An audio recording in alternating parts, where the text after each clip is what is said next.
Dia adalah warga negara Amerika dan dia hilang, dan dia tidak pergi dengan keinginannya sendiri. Ada dugaan tindak kejahatan di balik kehilangannya. Seorang wanita Amerika yang cantik menghilang tanpa jejak saat tinggal di luar negeri, meninggalkan hanya serangkaian pesan misterius kepada teman dan keluarganya. Tapi, mungkinkah tersangka misterius yang tertangkap kamera itu adalah seseorang yang dekat dengan Anna? Sejak awal aku merasa tindakannya sangat aneh, ada yang tidak masuk akal. Ini skandal yang disajikan oleh Law and Crime. Saya, Ciara Gillespie.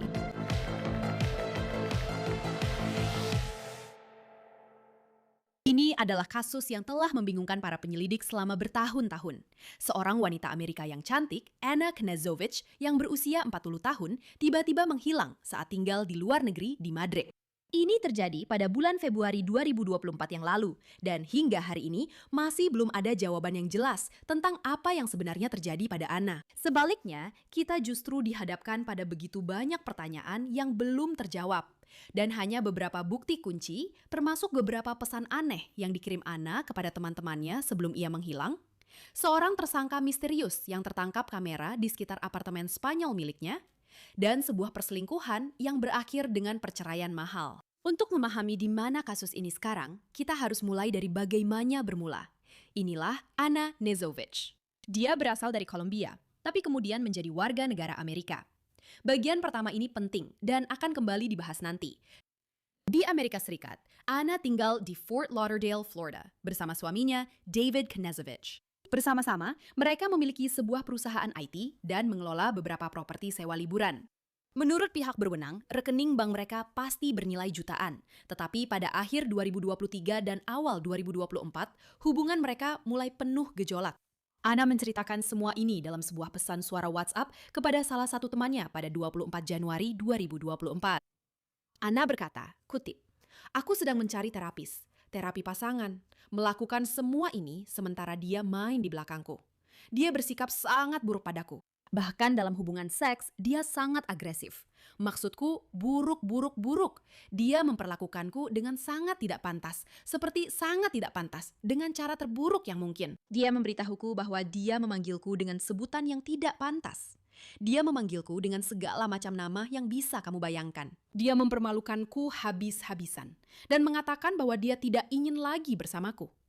Pada saat hilangnya Anna dan David dikabarkan sudah berpisah dan sedang membicarakan perceraian. Dia bahkan meninggalkan Fort Lauderdale dan menyewa apartemen di Madrid, Spanyol karena mereka sudah berpisah. Ini adalah teman Anna, Sana Ramo. Dia sedang menjalani masa perpisahan dengan suaminya, dan mereka sudah membicarakan hal itu secara putus nyambung sejak tahun lalu. Jadi kamu tahu, dia sangat menyukai Eropa. Kamu tahu, dia punya latar belakang Kolombia, dia berasal dari Kolombia, jadi dia memang punya latar belakang berbahasa Spanyol. Dan dia pernah ke Madrid sebelumnya. Suaminya berasal dari Serbia. Jadi aku percaya, selama pernikahan mereka memang sering bepergian keliling Eropa, dan dia sangat menikmati berada di Spanyol. Jadi saat menjalani perpisahan dengan suaminya, Dia ingin meninggalkan Florida untuk sementara waktu dan hanya menghabiskan waktu di Madrid dan di Eropa. dia sangat-sangat manis, dia tulus, dia baik hati, dan aku menyadari itu. Seperti yang aku bilang, saat pertama kali bertemu, aku langsung merasakan energinya sebagai seseorang yang sangat baik, peduli, tulus, dan suka berpetualang. Jadi, kami langsung cocok. Hubungan Sana dan Anna langsung berkembang. Bahkan, mereka langsung membuat rencana untuk bertemu di awal Februari 2024. Aku sudah berencana untuk mengunjunginya di Madrid pada tanggal 8 Februari. Tapi kemudian peristiwa tragis ini terjadi pada tanggal 2 Februari. Sana mengatakan dia berbicara dengan Anna pada tanggal 2 Februari dan semuanya tampak normal. Tapi keesokan harinya, dia menerima pesan aneh dari Anna. Dan begitu juga dengan saudara laki-laki Anna, Felipe. Bahasa asli Anna adalah bahasa Spanyol. Jadi, pesan untuk saudara laki-lakinya dikirim dalam bahasa Spanyol. Dan omong-omong, saya sudah beberapa kali berbicara dengan Felipe. Dia tidak pernah mau tampil di depan kamera. Tapi dalam pesan-pesan kami, Felipe memberitahuku bahwa dia langsung tahu kalau pesan itu terasa aneh. Hampir seperti seseorang yang berbahasa lain memasukkan pesan itu ke Google Translate atau meminta orang lain untuk menuliskannya.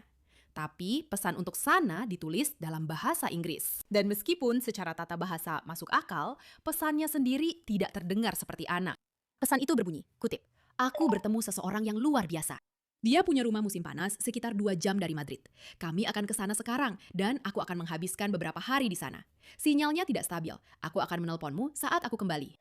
Pesan berikutnya berbunyi, kutip, "Kemarin setelah terapi, aku butuh jalan-jalan dan dia mendekatiku di jalan.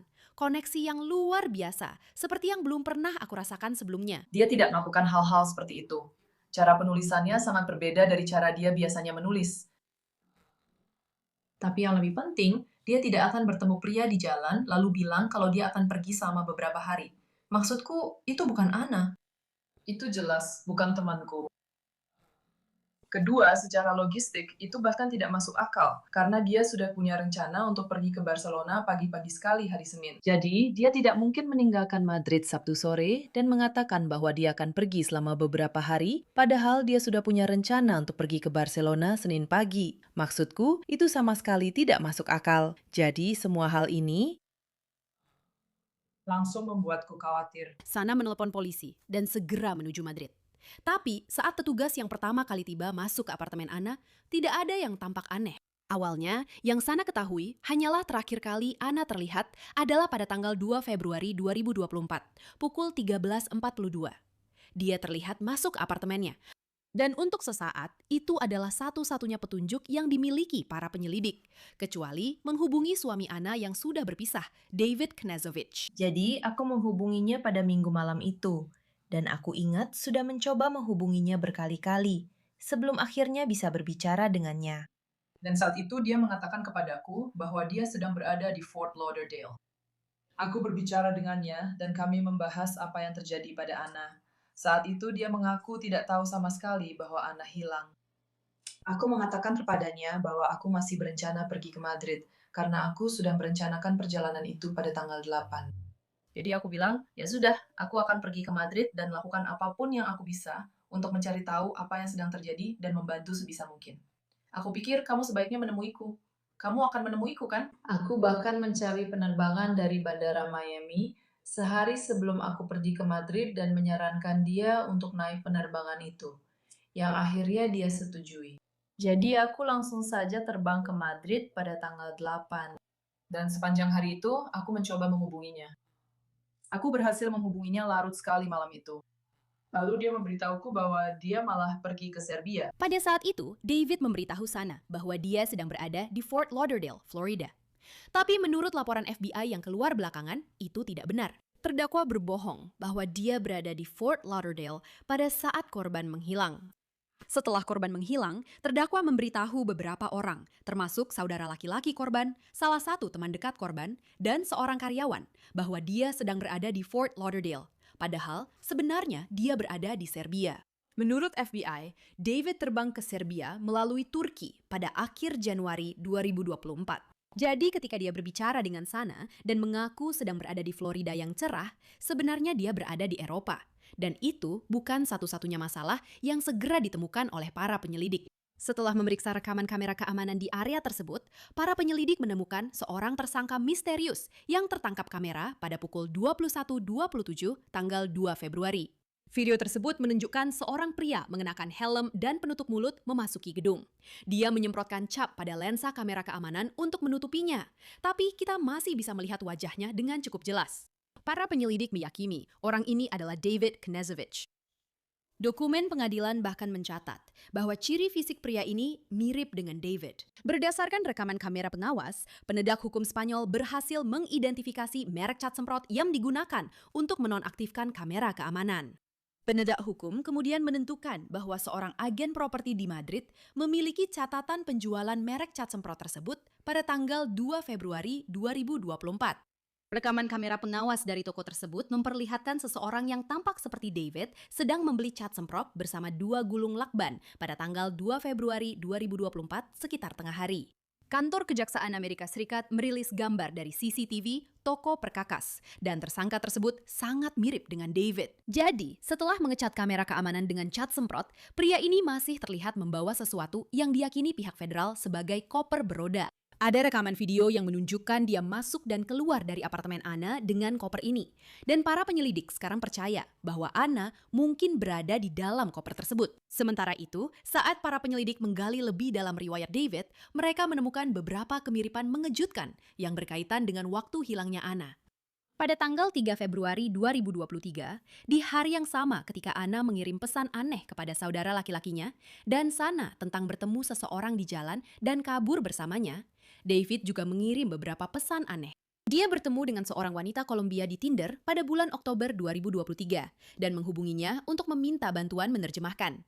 Dokumen pengadilan mengungkapkan sebagian percakapan mereka. David berkata, "Hai sayang, aku butuh bantuanmu." Identitas wanita tersebut belum diungkapkan, jadi di sini dia hanya disebut sebagai individu pertama. Dia membalas, "Halo sayang, tentu saja, katakan saja." David berkata, "Aku punya teman di Serbia yang seorang penulis. Dia punya tokoh sampingan yang berasal dari Kolombia. Dia punya beberapa kalimat yang harus diterjemahkan dari bahasa Serbia atau Inggris ke bahasa Spanyol Kolombia, seperti cara seorang gadis Kolombia berbicara." Kemudian, David menulis hampir persis pesan yang sama seperti yang dikirim dari ponsel Anna. "Aku bertemu seseorang yang luar biasa. Dia punya rumah musim panas sekitar 2 jam dari Madrid. Kami akan ke sana sekarang dan aku akan menghabiskan beberapa hari di sana. Tapi di sana hampir tidak ada sinyal. Aku akan menelponmu saat aku kembali. Cium." Dia bilang, "Bagaimana menurutmu?" Alasan kami tahu semua ini adalah karena wanita yang terdaftar sebagai individu pertama memberitahu ibunya bahwa dia sedang berbicara dengan seorang pria Serbia. Ibunya mencari nama pria itu di Google dan mengetahui tentang hilangnya Anna. Individu pertama kemudian menemukan sebuah artikel berita yang berisi pesan yang diklaim berasal dari istri David, yang kata-katanya persis sama dengan teks yang ia dan David susun pada atau sekitar tanggal 3 Februari 2024. Dan itu terjadi pada waktu yang hampir bersamaan, ketika semua aktivitas Anna benar-benar berhenti. Hal-hal yang biasa Anna gunakan, seperti rekening banknya, Spotify, dan keanggotaan gymnya, semuanya mendadak berhenti. Dia benar-benar menghilang. Atau apakah Anna dibunuh oleh David Knežević? Itulah yang dipikirkan jaksa Amerika Serikat menuduh David membunuh Anna di apartemennya di Madrid, membawa jasadnya dengan koper, dan membuang tubuhnya entah di mana di Italia. Dan disinilah bukti penting lainnya muncul, data mobil sewaan. Menurut FBI, David menyewa mobil pada tanggal 29 Januari 2024. Dia mengembalikannya pada 5 Februari, tapi dengan beberapa perubahan yang mencolok. Pemilik agen penyewaan mobil memberitahu penegak hukum bahwa ketika David mengembalikan kendaraan tersebut, agen penyewaan menemukan bahwa kaca jendelanya telah dipasangi kaca film. Bingkai plat nomor telah diganti, dan 2 stiker telah dihapus dari kendaraan tersebut. Kendaraan tersebut telah menempuh sekitar 7.677 km selama disewa oleh David. Dan jarak tempuh itu tidak terlalu masuk akal berdasarkan apa yang David katakan kepada perusahaan rental mobil tentang rencana perjalanannya. Apakah mungkin dia mengambil jalan memutar? Data dari GPS David membuktikan hal itu, bahwa dia menyimpang jauh dari rute yang direncanakan dan menuju ke area berhutan di Italia Utara. Pencarian ekstensif di area ini telah dilakukan, namun jenazah Anna belum pernah ditemukan. Pada saat rekaman ini dibuat, hadiah sebesar $25.000 untuk informasi apapun yang dapat mengarah pada penemuan jenazah Anna masih ditawarkan oleh FBI. Dan itu membawa kita ke tonggak besar berikutnya dalam kasus ini, penangkapan David Knežević yang terjadi pada 4 Mei 2024. Dia ditangkap di Bandara Internasional Miami setelah terbang dari Serbia. Dia didakwa secara federal dengan 1 tuduhan penculikan yang kemudian ditingkatkan menjadi penculikan yang mengakibatkan kematian, kekerasan dalam rumah tangga di luar negeri yang mengakibatkan kematian, dan pembunuhan warga negara Amerika Serikat di luar negeri. David Knežević mengaku tidak bersalah. Dan disitulah kasus ini berakhir.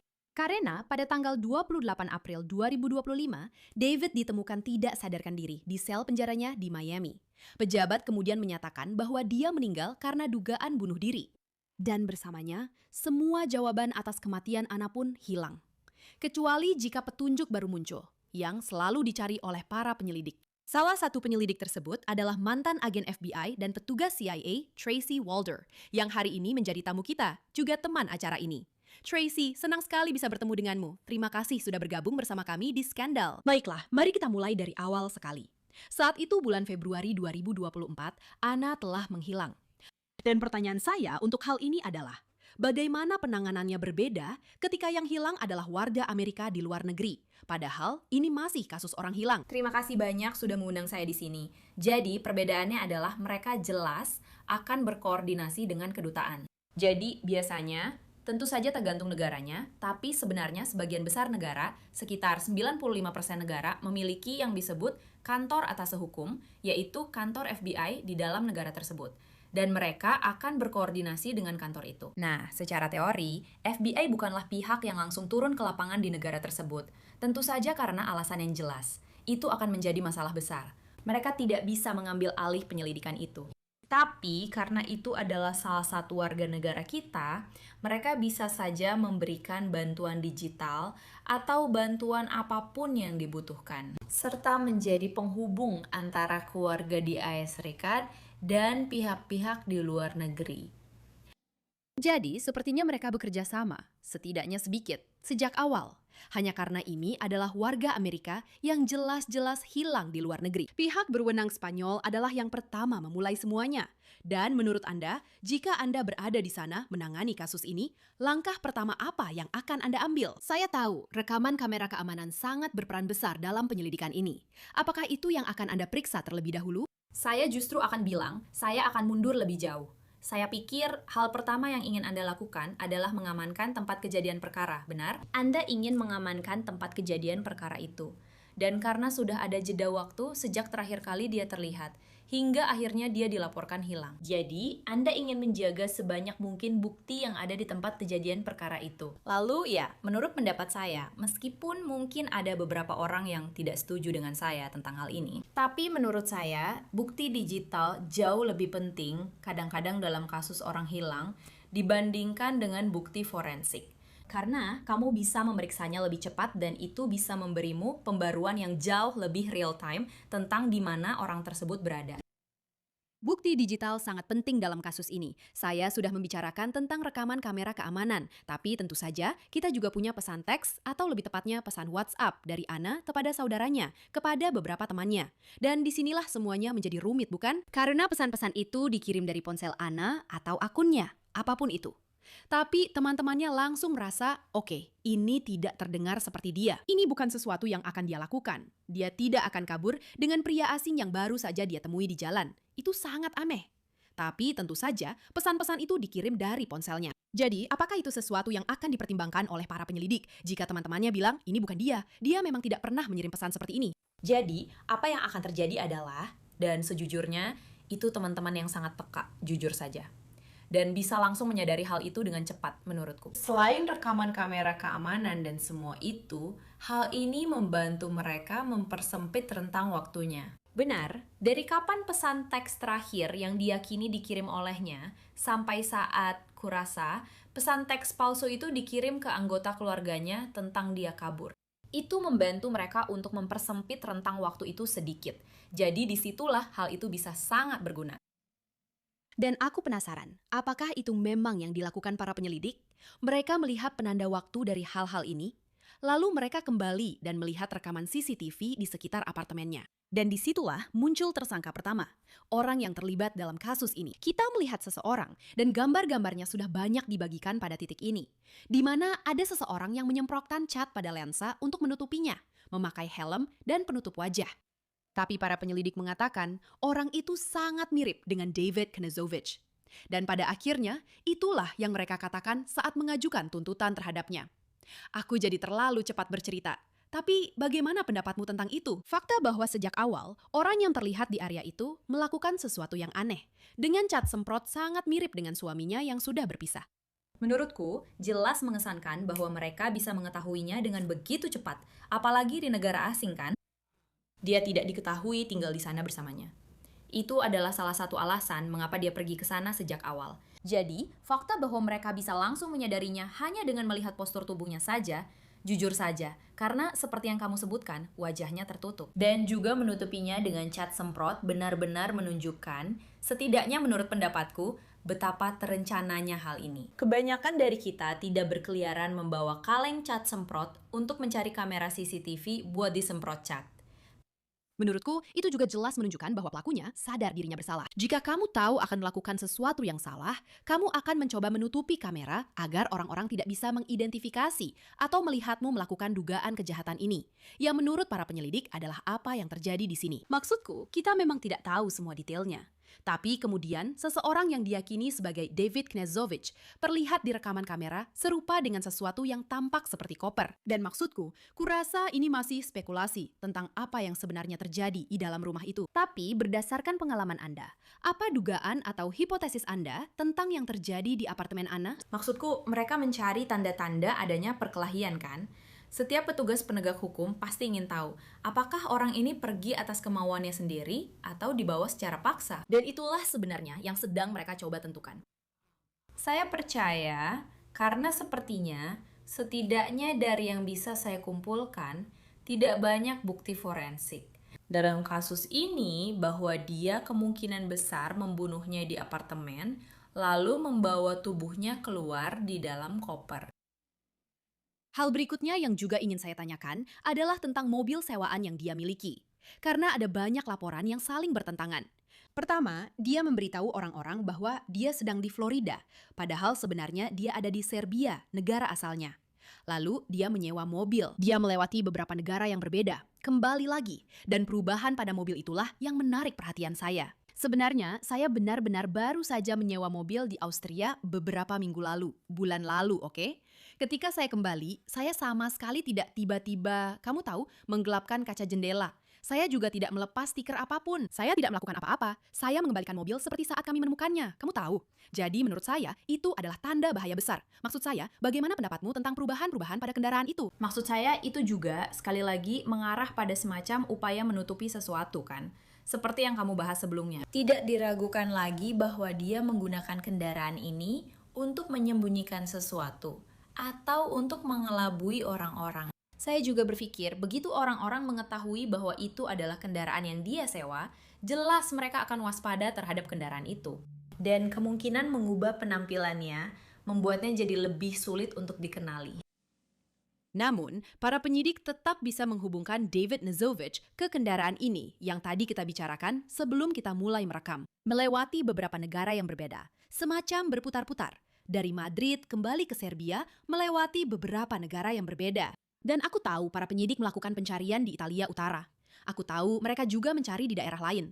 Tapi maksudku, dan ini mengerikan untuk dipikirkan. Tapi seberapa besar kemungkinan sebenarnya menemukan Anna? Karena kalau kamu lihat Eropa, maksudku negara-negara yang berbeda, bahkan di Amerika saja, negara bagian yang berbeda, itu rumit kalau harus melintasi batas internasional. Dan ini bisa berada di mana? Dan semua itu, maksudku, menurutmu bagaimana tentang semua itu? Yah, jelas. Aku yakin polisi di Madrid pasti sudah memberitahu Interpol kan ketika ini pertama kali terjadi. Untuk memastikan polisi di negara-negara itu juga ikut waspada. Tapi sekali lagi, kamu sekarang berurusan dengan 5 bahkan mungkin 6 negara yang berbeda. Jadi, kamu harus mengordinasikan semua upaya itu. Belum lagi berbagai wilayah administratif di negara-negara tersebut kan? Mereka semua menerima informasi dari Interpol, dan itu adalah hal yang baik. Tapi aku merasa karena jalur yang dia ambil, karena fakta bahwa dia melewati begitu banyak negara berbeda, yang menurutku memang disengaja. Ya, jelas, kalau kamu akan mengemudi dari Madrid kembali, kamu tahu. Kalau kamu akan mengemudi dari Madrid kembali ke Serbia, kamu memang harus melewati beberapa negara untuk melakukannya. Iya. Tapi aku rasa cara dia melakukannya mungkin untuk menyembunyikan, dan aku tidak bermaksud tidak peka, tapi menurutku kecil kemungkinan dia akan ditemukan. Aku ingin dia ditemukan. Aku hanya merasa itu kecil kemungkinannya. Maksudku, kalau kamu pikirkan saja betapa banyaknya tempat yang bisa digunakan untuk menyembunyikan tubuh, kalau boleh aku bilang begitu, atau kamu tahu, tempat peristirahatan terakhirnya, dimanapun itu, rasanya sangat banyak. Dan seperti yang kamu sebutkan juga, tentu saja, aku yakin mereka sudah mengikuti protokol dan menghubungi Interpol. Tapi tetap saja, kalau aku pikirkan tentang keseharianku di law and crime, aku bilang sesuatu ke bosku, rekan kerjaku juga bilang sesuatu ke bosku. Bisa saja ada hal-hal yang hilang dalam penerjemahan. Kamu mengerti maksudku kan? Tidak semua orang selalu sepemahaman 100% sepanjang waktu. Dan ketika kita berurusan dengan berbagai wilayah, seperti yang kamu sebutkan, negara yang berbeda, itu membuat segalanya jadi lebih sulit. Dan kurasa itu juga salah satu pertanyaanku. Karena Anna menghilang. Aku sudah berbicara dengan teman-temannya, keluarganya, selama berbulan-bulan sebelum semua ini terjadi. Dan akhirnya, David Knezovich didakwa. Kamu tahu, dia ditangkap saat dia terbang kembali ke Miami. Dia ditangkap di sana. Menurutmu, kenapa ada jeda waktu antara Anna menghilang dan David ditangkap serta akhirnya didakwa atas pembunuhannya? Menurutku, sekali lagi, aku hanya bisa berspekulasi saat ini bahwa mereka mungkin tahu di mana dia berada dan tahu apa yang dia lakukan. Tapi menurutku kenyataannya adalah mereka merasa bahwa jelas di AS Serikat mereka bisa mengadilinya, menyatakan dia bersalah dan menjatuhkan hukuman yang mungkin memang pantas dia terima untuk kejahatan ini, lebih daripada di negara asalnya. Jadi mungkin itulah alasan mereka membuat kesepakatan itu. Aku sama sekali tidak ragu bahwa mereka memberitahu penegak hukum setempat bahwa dia sedang dalam perjalanan ke sana, dan itulah rencana yang mereka buat. Maksudku, ya, kalau dia ditangkap di bandara saat dia mendarat, memang masuk akal kalau orang-orang sedang membicarakan atau, berdiskusi dan membahas semua ini. Dan David ada di sini, kita akan menangkapnya. Namun itu, kamu tahu, adalah kemenangan bagi keluarga. Aku ingat saat itu aku berbicara dengan mereka dan temannya, dan mereka berkata, oke, bagus. Akhirnya kami melihat ada bentuk keadilan. Namun, semua itu seolah-olah hancur ketika David ditemukan tewas di selnya. Sebuah kejutan besar bagi semua orang. Akhirnya, itu dinyatakan sebagai bunuh diri. Dan aku rasa aku ingin tahu, ini memang pertanyaan spekulasi sekaligus opini. Tapi aku ingin bertanya padamu, Tracy, apa pendapatmu tentang dia yang meninggal karena bunuh diri? Apakah menurutmu itu merupakan pengakuan bahwa dia memang melakukan pembunuhan ini? Dengar, ini hanya pendapat pribadiku. Tapi menurutku ya, aku rasa kalau dia tidak melakukannya, dia mungkin akan tetap bertahan untuk berjuang. Dan sejujurnya, aku terkejut dia bahkan kembali ke Amerika Serikat. Karena menurutku itu menunjukkan betapa santainya dia. Dia pasti sudah tahu dan memang tahu bahwa orang-orang sedang mencarinya. Jadi, kenyataan bahwa dia kembali itu benar-benar mengejutkanku. Menurutku, dia mungkin berpikir dia tidak akan tertangkap karena kenyataannya, kalau dia pikir akan tertangkap, kenapa tidak tetap menghilang saja? Jadi menurutku itu adalah caranya mengakui bahwa dia bersalah. Dengan cara yang pengecut, jelas sekali. Kamu benar. Menurutku menarik bahwa dia kembali ke Amerika Serikat karena aku ingat saat melihat kembali garis waktu ketika bekerja di Law and Crime. Aku membuat beberapa berita sebelum David ditangkap, seperti di mana Anna, ini pembaruan terbaru, dan seterusnya, dan seterusnya. Jadi kalau dia benar-benar mencari Anna dan mencari namanya dan sebagainya, dia pasti tahu bahwa banyak orang juga mulai curiga ke arahnya. Jadi sangat menarik bahwa dia pulang. Dan aku juga bertanya-tanya, apakah semua jawaban dalam kasus ini ikut mati bersama David? Maksudku, kita tidak punya. Dia jelas-jelas mengaku tidak bersalah. Tidak pernah benar-benar ada. Tidak pernah ada persidangan. Tidak pernah ada vonis. Tidak pernah ada apa-apa. Tapi dialah orang yang, menurut Jaksa Federal, melakukan semua ini. Dialah yang melakukan semuanya. Jadi, apakah itu berarti semua jawaban dalam kasus ini ikut mati bersamanya? Aku tidak mau bilang kalau semuanya sudah hilang kan? Selalu saja mungkin ada bukti digital, mungkin ada bukti forensik, tapi menurutku sebagian besar memang sudah hilang, apalagi karena kasus ini melibatkan begitu banyak negara. Ada juga rentang waktu tertentu yang harus diperhitungkan di sini. Semua ini tidak terjadi begitu saja dalam semalam. Jadi, dia punya waktu untuk mungkin menghapus pesan-pesan itu. Dia memang punya waktu. Jadi menurutku, mungkin aku memang lebih pesimis. Aku benar-benar merasa sebagian besar informasi itu ikut hilang bersamanya. Itu memang sulit. Maksudku, masuk akal kalau kamu jadi pesimis, tanda kutip, berdasarkan pengalamanmu, apa yang sudah kamu lihat, dan betapa kejamnya sebagian orang di dunia ini. Tapi di saat yang sama, kamu benar, harapan itu tidak pernah benar-benar hilang. Kasus dingin pun tidak pernah benar-benar dingin. Dan aku penasaran, apa yang sedang dilakukan para penyidik sekarang? Maksudku, pada titik ini, kami percaya bahwa Anna sudah meninggal atau telah dibunuh. Kami tidak tahu di mana dia berada. Maksudku, menurutmu, apakah penyelidikannya masih aktif? Menurutmu, bagaimana statusnya sekarang? Dugaanku, aku rasa penyelidikannya masih aktif. Aku tidak berpikir mereka akan menutupnya, setidaknya tanpa memberi tarlura terlebih dahulu. Aku memang berpikir bahwa saat ini Mereka mungkin benar-benar fokus pada lokasi geografis atau sistem GPS di kendaraan itu. Dan juga di ponselnya untuk melihat apakah mereka bisa melacaknya. Karena aku memang berpikir salah satu hal yang mungkin ingin mereka lakukan adalah menemukan jenazahnya jika mereka bisa. Jadi aku memang berpikir itu adalah sesuatu yang mungkin akan mereka cari. Menurutku, kalau soal mencari tersangka tambahan, sepertinya kesempatan itu sudah lewat. Menurutku, mereka tahu bahwa tersangka mereka sudah meninggal. Sangat sulit ketika kita punya begitu banyak pertanyaan tanpa jawaban. Dan seperti yang sudah kukatakan, aku sudah bicara dengan teman-teman dan keluarganya. Dan mereka hanya ingin keadilan. Mereka hanya ingin jawaban.